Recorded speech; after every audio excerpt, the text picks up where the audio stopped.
Hello and welcome to the Thought Leader Recruitment Podcast. Today I'm thrilled to be joined by Leaf Monroe, the director of 15 West. Leaf, welcome to the show. Thank you, Sam. Thanks for having me. I appreciate it. Good to have you here. So could you start by sharing more about the firm's focus and what type of clients do you serve? Yeah, so 15 West are a search to search / rec to rec business that focus in on the London market in particular, as well as the US market, specifically tailored towards kind of East Coast and Midwest. The types of clients that we tend to serve are growing businesses that are looking to either capitalize on the US market and start scaling from there. And we work from the kind of top down. So, my role in the business is very much led across the executive leadership space. And so I tend to kind of work all the way up to C-suite.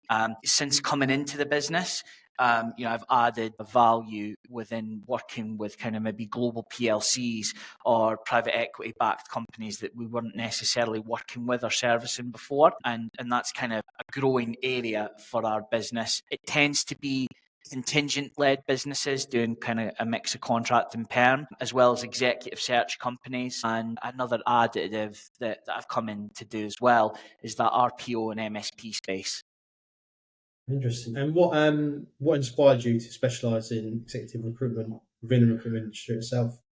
Honestly, I used to have hair when I started in the recruitment industry, and I found that dealing with, maybe making a sweeping generalisation here, so I apologise to anyone that I did work with, but I found that trying to develop and nurture the relationships with mid-level candidates and even graduates early on was notoriously difficult to do so.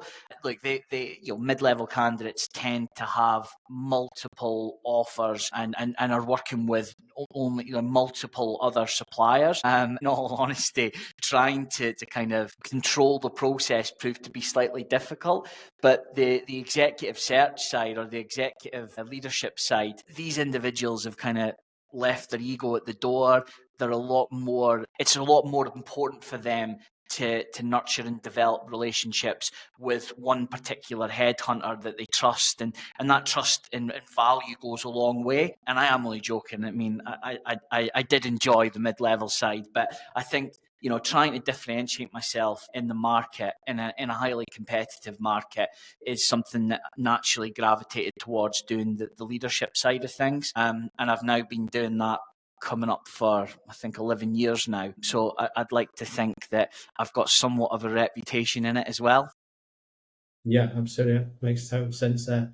And I recently read that 63% of companies are investing in AI solutions for talent acquisition challenges. How is this trend affecting your clients and how are you advising them? Look, it goes without saying, we are definitely seeing a major increase in clients using AI adoption, especially kind of from a screening perspective and even from a candidate engagement side of things. Clients are using AI to accelerate shortlisting and to improve their candidate experience. That said, we still advise caution. AI shouldn't enhance the recruitment process, but never replace it. And the best results tend to come from blending a mix of the two. And I actually did read an article yesterday about how it will vanquish out the entry level recruitment model. I think that's nonsense. Look, at the end of the day, there will be elements that entry level candidates do to start with, like we kind of earn our stripes, sourcing candidates, etc. It'll be an additive as opposed to kind of vanquishing that out in its realization. I don't think we're necessarily at that stage that there is an AI piece of tool that's going to be able to do everything that entry level can do. Yes, of course, sourcing will be that a little bit more sophisticated, but it's not. The sky's not falling. Put it that way. Yeah, I think it's a really interesting one, AI in recruitment. And it's one of them industries that, it's not going to totally take over. And that balance of the human touch and AI in recruitment is going to always be there, isn't it? Of course it is. It's not Yeah. gonna. You need that human touch. Yeah. and people need human interactions. So Absolutely. I I think think the role of the consultant, especially as we kind of approach offer stage or the nitty gritty stage, as it were, that brokering of the deal between the client and candidate, that's going to become even more important. The human element of, advising, coaching, and actually impacting knowledge. It's always going to be there. I don't think we've got it, but I don't necessarily think there is ever going to be anything that's sophisticated enough to have that human element to it, or even close to it. But naturally, the role of a consultant, and the key word is there, consultant, will evolve into being more of a brokerer, and when it comes to the deal aspect or the client relationship side. yeah, absolutely. I think your level as well, at the executive level, it's AI is not gonna touch that. It's Fingers crossed. yeah. Let's hope so. But yeah, the job market is obviously really highly competitive. How does 15 West help candidates stand out to potential employers? Yeah, I mean, look, we deeply are proud of the fact that we work with our candidates through, coming through, the likes of kind of storytelling, trying to get them to kind of drive their personal branding. We don't just kind of prep them for interviews. We want to position them as kind of to help them, not just as job seekers, but thinking about the long-term impact that they have when it comes to relationship development with clients and candidates alike. And we want to make sure that anybody that goes out to any of our clients is kind of strategically aligned to their goals and cultural rather. And ultimately for us, it's about making it memorable and compelling. Whether it's win, lose, or draw in a process, we want to have done enough in the process for that candidate to want to use us again, or that client to want to continue to use our services. Yeah, absolutely. I see that 100%. And also I see a stat. It was, I think, 30% of organizations report a lack of qualified candidates as a significant challenge. Do you believe it's due to a talent shortage, or are companies perhaps not looking in the right places? I don't necessarily believe that there is a talent shortage. I believe that it's naturally getting more and more competitive, both from a candidate perspective to stand out and for a client to be enticing. But that there's ultimately an element here of making sure that there's definitely a skills mismatch in certain sectors, and the search criteria that clients have in mind can maybe be kind of too narrow, or they're looking for a unicorn that maybe just doesn't exist. I think what I would say to any client or candidate is have this openness of what the market looks like, and don't necessarily, you can have kind of what good looks like, but always be open to having conversations with people, because that's kind of where it all starts and leads from. And I'm always been a believer in, if someone doesn't necessarily tick the boxes, but there is enough compelling interest in their profile, have the conversation. I mean, this whole world is built upon cultivating and driving relationships. Yeah, absolutely. And would you say companies are facing stiff competition from others by attracting more attractive kind of compensation packages? Look, you know, at the end of the day, recruitment, and executive search, and RPO MSP for that matter, it's all performance based, and the 1% of the 1% will be earning some fantastic money. Beyond that, look, I think that naturally the tech sales market a couple of years ago did have an element of them paying maybe higher on the base salary and the overall compensation. But I am a firm believer that the unique proposition that staffing has, for itself, is the fact that if you work really hard and you're good at the job, the byproduct of that is that you can earn some fantastic money. I don't think that's necessarily going away. People, the role of being a high performer is ever evolving though. Even 10 years ago, let's be honest, LinkedIn was a starting point, and people didn't really understand it or understand the best ways to use it. Now you see there's countless LinkedIn influencers, the personal branding and the content that you put out on LinkedIn has completely changed. And I even know from my perspective, kind of voice that I project out to LinkedIn and social media is very, very different to what it was 10 years ago.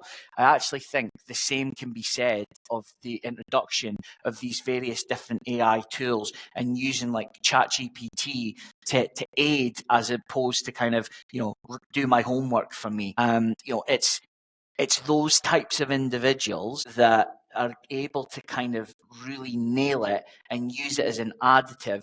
And those are the ones that are going to find themselves being able to kind of generate seven figures in revenue and in turn, have some, phenomenal commission out of that as well. Yeah, absolutely. Yeah, LinkedIn is just absolutely changed the game now, isn't it? Really, Completely. what is it's like completely changed the game, and it's almost like maybe just as important as your CV now. It's up there, isn't it? And Absolutely. it's crucial you have that kind of structure, the LinkedIn profile, and you're posting the right things, and like you said, your voice is like your brand voice is spot on because it's something employees really look at. Yeah, and look, I would actually share just something on that we genuinely very rarely now use CVs when it comes to introducing our candidates. It's the LinkedIn profile is kind of the bread and butter, and then obviously the information that we share with our client about when we've done the first, the qualification element and why we're selecting them.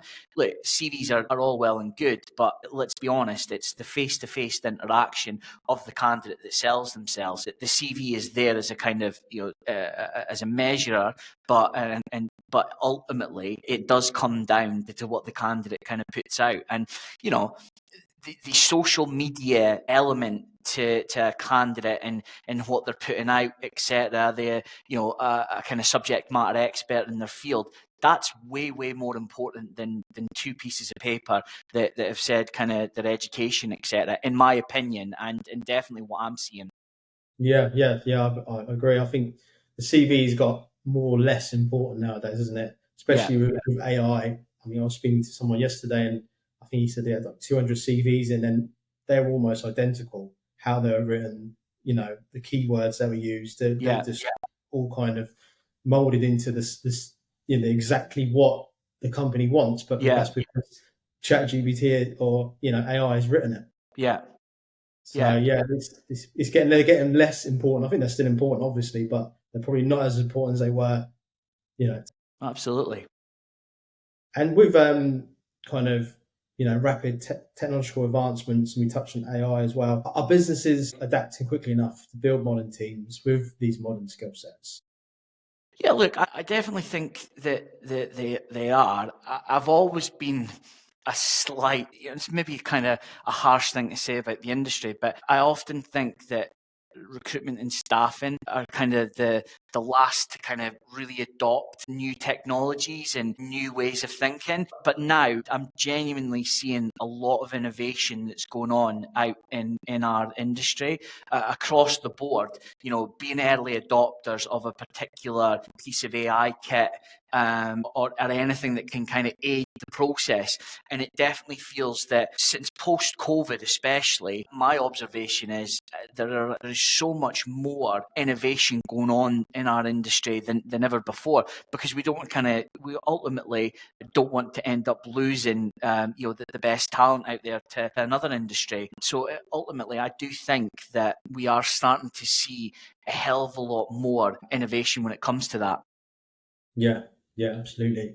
And a big debate which is gone on for a while now is the kind of remote versus in office kind of work debate. What's your views on that, and what can you recommend to companies navigating this decision? So look, I'll be completely honest, and we were speaking earlier on just before we started recording about Yeah, kids, etc. I'm in the office 5 days a week. I just do better work in the office. That's probably an old school opinion, but I think there's too much distractions for me personally being at home. But for me, I don't think there is any right or wrong answer here. Look, ultimately, you want to be able to at least breed the culture that you want. So with that, people naturally have to be in an office to get that culture, and they need to kind of enjoy the work that they do, and having the opportunity to kind of bounce ideas off of someone. Yeah, of course you can do that on a Teams call, but it's just so impersonal. But I just think ultimately what clients should do, rather than kind of say, we're a dyed in the wool 3 days a week in the office and that's it, we won't ever change or deviate from that, is offer flexibility. The flexibility thing is worth its weight in gold, right? So when it comes to, at the end of the day, life happens, as we know, when you've got kids or you've got other things that you deal with outside the normal working life. Being able to be able to, at a moment's notice, be able to change your days that you maybe come into the office, or you maybe need to leave a little bit earlier than the kind of contracted hours. Or more importantly, just treat people like adults. They don't need to kind of be, you only worked 8 hours today, what's going on? If somebody's doing the work, that's the most important thing. And it shouldn't come down to contracted hours or days that you're in the office. And if somebody wants to be in the office 5 days a week, brilliant. If somebody wants to be in the office 2 days a week, that's fine, as long as you're doing the job. And certainly, we do have clients that have got rigidness when it comes to they're in the office Monday to Thursday, or Monday, Tuesday, Monday, Wednesday, Friday, and it works for them because the revenue will say that it works for them. On the flip side, we operate on a flexibility situation where everybody is in the office on a Tuesday and a Thursday, and then the rest they're allowed to make up, but they're allowed to want to be in the office or work from home rather Mondays, Wednesdays, and Fridays. It's up to them, and it's just about empowering people to make the right decisions for themselves, and in turn they'll feel relaxed enough. And hopefully they'll be able to do the work that they need to, and because they've got an employer that values them and empowers them to make the decisions that they need to make. Yeah, I think you're absolutely spot on there. I think, companies need to have that flexibility because they'll just lose out on some really top candidates otherwise. But you can see, like you said, there's no right and wrong. It works for some people, it doesn't work for others. Yeah. It works for some companies, it doesn't. And I just think, but I do think there needs to be that flexibility in companies But regarding. just to share something else as well, Sam, don't get me wrong. When you start out in this industry, I genuinely believe it's imperative that you're in the office 4 or 5 days a week. You need to be a sponge at that point. You need to soak up as much information as possible about what do the top performers in my office do. What's their kind of go-to-market strategy? How much can I squeeze out of my market? What kind of learning or tools or training sessions are available in my office? You're only going to get that by being in the office. Now, once you get to the point where you're able to, set your day out in the right way, you've got a structure, you've got a formula that works, then of course, I wouldn't expect anybody that I work with to be in the office 5 days a week. Captain commitment there, 10 years down the line. I just believe that personally for me and the work that I've been doing, that I need to be in the office because I've got concentration issues. But I find it so much easier to be in it. And look, I think that post-COVID, there genuinely was a massive turn in how companies operate and the expectations that they have on people to be in the office. And look, don't get me wrong, we are starting to see some businesses are requesting people come back into the office. They're adding multiple days here and there. But the flexibility thing for me is the be all and end all in it. Treat people like adults, allow them the chance to kind of operate that works for them as long as they're doing the work. Yeah, absolutely. Couldn't agree more there. Yeah, just going back to the candidates now, like for those that are struggling to land interviews, what should they focus on improving first? Do you think is it resumes, is it networking, or is it something else? I think it's the message that they're putting out there to the market, and also like they need to kind of showcase their value and give prospective employers a clear career story, but being a tireless networker, going in for warm introductions, referrals. The great thing about LinkedIn now is we can see who we're connected to, and it acts as almost like a web. Get from perspective of, say, a candidate has 5 businesses that they see as their dream businesses to work for. Who have they got that can be a connector or a door opener for that? Not just necessarily from a kind of recruiter standpoint, but who can they tap into that can give them valid advice about the types of things that prospective client will look for as well. Networking trumps everything. Yeah, absolutely. Yeah, without a doubt. And with LinkedIn, just you have access to literally everyone that you can possibly think of. So yeah, making, like I said, them warm introductions can be so useful. Yes, just one more question, really. What kind of trends do you see shaping the industry over the next few years? I know AI is probably going to be one of them, but is there anything else you can think of? Ultimately think that there is going to be clearly more demand for AI-driven candidate matchmaking. There's definitely going to be multiple tools that come out that will be additional parts of the process. Ultimately, what is going to really kind of be evolving is a boom in kind of fractional or project-based consulting roles. What we're actually doing now is building a network of advisors and NEDs and even consultants from a marketing standpoint, or even an operational back office perspective, where clients that are between 20 and 50 heads might not necessarily have the need nor the finances to bring in someone in a full-time position, but bringing in these kind of fractional or project-based roles for a 3-month project to get them up and running, get the processes put in place and the structure.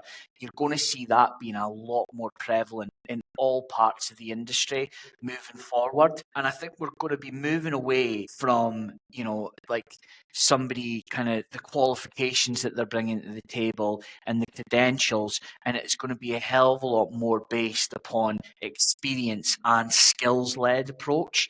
And look, the advent or the how much prevalent Teams, Zoom, etc. has been.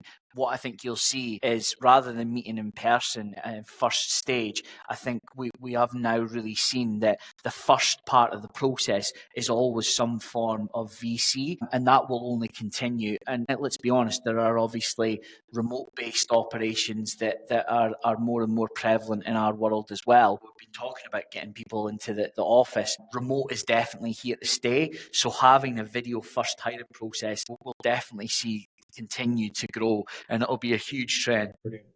Thanks so much, Steve. Really appreciate your time today, and yeah, that was a great conversation. Where can our audience get to know a bit more about 15 West and connect with you?